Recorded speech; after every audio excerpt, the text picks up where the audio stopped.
नमस्कार मंडळी, आज हे बघा होळी निमित्त मी आपणास मस्त अशी कटाची आमटी करून दाखवणार आहे। तुम्ही कधी पण कोणत्या पण सणाला केलात तरी ती तुम्हाला खायला आवडेलच। अशा प्रकारे तुम्ही करा मस्त। आणि पुरणपोळी बरोबर कटाची आमटी खूप एक नंबर लागते। दुधाबरोबर पण पुरणपोळी खातात, पण कटाची आमटी बरोबर एक नंबर अशी पुरणपोळी लागते। तिखट आणि गोड असं कॉम्बिनेशन असलं तर खायला छान वाटतं। तशा प्रकारे नक्की करा। तर आता आपण रेसिपी पाहायला घेऊया। हे बघा कटाची आमटी करायची। आता आपण एक चमचा तेल घालून घेतले, जिरं घालून घेतले फोडणी। हे बघा जिरं छान तडतडलं तसं लसूण आणि कढीपत्ता घालून घ्यायचे। चेचून घेतलेली आहे लसूण।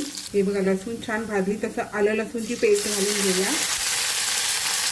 मसाले घालून घेऊया। मालवणी मसाला, लाल तिखट मसाला, गरम मसाला आणि हळद, हिंग थोडंसं घालायचं।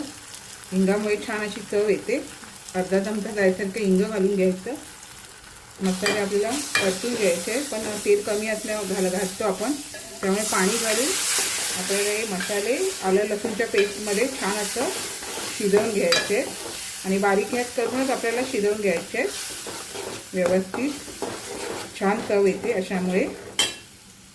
हे बघा मसाले जसे छान असे हे झाले, त्यातलं पाणी पण आटले। तसं आपल्याला कांदा खोबऱ्याचं वाटण आहे ना, ते मी तुम्हाला व्हिडिओमध्ये दाखवलेलं आहे बऱ्याच वेळेला, ते आपल्याला घालून छान असं आपल्याला हे परतून घ्यायचं आहे व्यवस्थित असं।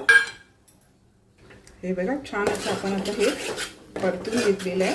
आता आपल्याला हे जे डाळीचं कढण जे काढून ठेवलेलं आहे ते ह्यामध्ये घालून घ्यायचं। जो काट असतो कटाची आमटी करायसाठी, पुरणपोळीवर कटाची आमटी छान लागते। अशा प्रकारे त्यामध्ये आपण जे पुरणपोळीचं पुरण असतं ते पण थोडं घालून घ्यायचं। ह्याच्यामुळे काय माहिती आहे, छान अशी चव येते, कारण त्यामध्ये गूळ असल्यामुळे। आणि आता आपल्याला ह्यामध्ये थोडंसं पाणी घालायचं असेल तर तुम्ही पाणी घालून पण घेऊ शकता। आणि व्यवस्थित आपल्याला, आणि कटाची आमटी जास्त जाड नसते, पातळच असते। पुरणपोळीबरोबर खायला ती छान लागते। जास्त घट्ट नाही करायची असते, जे आपण रस्सा भाजी करतो त्याप्रमाणे नसते, पातळच करायची असते। हे बघा आता बऱ्यापैकी आपली ही कटाची आमटी व्यवस्थित अशी झालेली आहे। त्यातले आता हे जे आपण पुरण वगैरे घातलेलं ते सगळं यामध्ये असं मोडून घ्यायचं व्यवस्थित। आणि आता आपल्याला यामध्ये मीठ घालायचं आहे, चवीनुसार मीठ घालून घेऊया। आणि ह्यामध्ये 4 ते 5 कोकमा घालून घेऊया, कारण आपण ही चण्याच्या कटाची आमटी करतोय। चण्याच्या कटाच्या आमटीला कोकमा घातले की छान चव येते, त्यामुळे कोकमा आवर्जून घाला। हे बघा छान असा 2-3 वेळा आपल्याला चांगला मस्त असा कड येऊ द्यायचा। हे बघा छान अशी आपली ही कटाची आमटी तयार झालेली आहे मस्त अशी। आता आपण गॅस बंद करून यामध्ये कोथिंबीर घालून घ्यायची।